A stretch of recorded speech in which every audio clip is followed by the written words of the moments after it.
ახალი წელი და რესპონდენტების მოლოდინი 2026 წლის მიმართ პოზიტიურად არიან განწყობილნი. სირთულეებს ძველ წელს ატანენ, მომავალს იმედით უყურებენ და ფიქრობენ, რომ ახალი წელი ყოველივე კარგის მომტანი იქნება.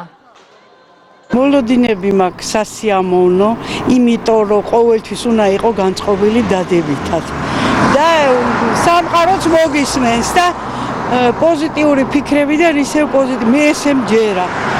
მე მინდა გურჯანელებს მიულოცო ახალი 2026 წელი.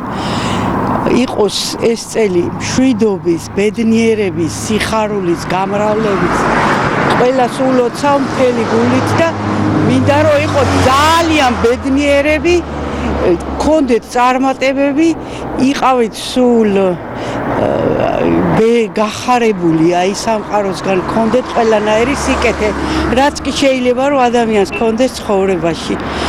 და ეს წელი ყოფილიყოს ყველაფრის ბედნიერების და შემოbrunების წელი. დიდი იმედებით, დიდი მოლოდინებით ველოდებით 2026 წელს, გვაქვს იმედი რომ ყველაფერი კარგად იქნება, ყველაფერი შეიცვლება უკეთესობისკენ და ვულოცავ მთელ გურჯაანს და მთელ საქართველოს.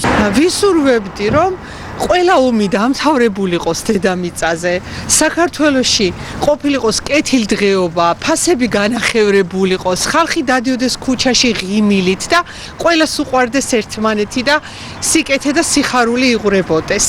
დაფასდეს ადამიანების შრომა, ღირსეული ანაზღაურებით გლეხისთვისაც და ყველა პროფესიაში და ქვეყანაში იყოს კეთილდღეობა. ამას ვისურვებდი და ამას უსურვებ ჩემი ქვეყანას. სიხარულს, სიკეთეს პირველ რიგში და სიყვარულს. უსურვებდი ყველას და მთლიანად საქართველოს. რაც შეეხება მოლოდინებს, რა მომდივნო? ნამდვილად მაქვს მოლოდინი, რომ ყველაფერი კარგად იქნება, იმიტომ რომ უფლის მჯერა.